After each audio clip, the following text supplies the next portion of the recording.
بسم الله الرحمن الرحيم إن الحمد لله الذي وكفى والسلام على عباده الذين اصطفى أما بعد عن أبي هريرة رضي الله تعالى عنه قال رسول الله صلى الله عليه وسلم من كان يؤمن بالله واليوم الآخر فليكرم ضيفه۔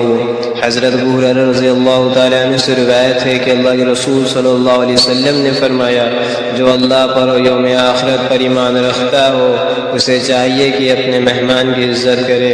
اسلامی تعلیم میں اکرام ضیف کو خاص اہمیت حاصل ہے۔ مہمان کی عزت کرنا، اس کی راحت و آرام کا خیال رکھنا ایمانی تقاضوں میں سے ایک ہے۔ ایک مرتبہ رسول اللہ صلی اللہ علیہ وسلم کی خدمت میں چند لوگ حاضر ہوئے اور آپ صلی اللہ علیہ وسلم نے اپنی ازواج مطہرات کے گھروں میں معلوم کیا تو وہاں کچھ نہیں تھا۔ آپ نے فرمایا کہ آج کی رات کون ان کی میزبانی کرے گا؟ ایک صحابی ان کو اپنے گھر لے گئے۔ وہاں معلوم ہوا کہ بچوں کے کھانے کے سوا اور کچھ نہیں ہے۔ انہوں نے اہلیہ سے کہا کہ بچوں کو بہلا پھسلا کر سلا دو، پھر کھانا لگا کر کسی بہانے سے چراغ گل کر دینا۔ ہم لوگ ان کے ساتھ کھانے میں اس طرح شریک ہوں گے کہ وہ سمجھیں گے کہ ہم ساتھ کھا رہے ہیں۔ انہوں نے ایسا ہی کیا اور دونوں نے بھوکے رات گزار دی۔ جب صبح حاضر خدمت ہوئے اور آپ صلی اللہ علیہ وسلم نے فرمایا کہ اللہ کو تمہاری یہ ادا بہت پسند آئی اور یہ آیت نازل ہوئی، وَيُؤْثِرُونَ عَلَىٰ أَنفُسِهِمْ وَلَوْ كَانَ بِهِمْ خَصَاصَةٌ، اور دوسروں کو اپنے آپ پر ترجیح دیتے ہیں اگرچہ ان کو فاقہ ہو۔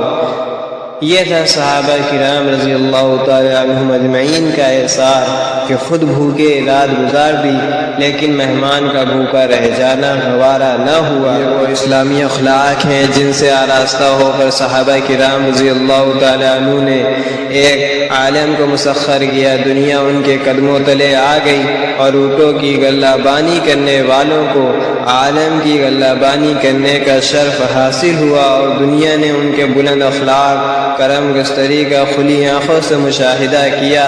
آج بھی اس بات کی ضرورت ہے کہ وہی اسلامی اخلاق اور اسلامی صفات پیدا کی جائیں، اور آج بھی اس امت کی ترقی کا راز اس پر مضمر ہے کہ 1400 سال پرانا نظام ہماری زندگیوں میں آ جائے اور ہم صحابہ کرام کے نقش قدم کو اپنے لیے حرز جاں بنا لیں۔ رضی اللہ عنہم ورزقنا اتباعہم، وآخر الدعوانا الحمد للہ رب العالمین۔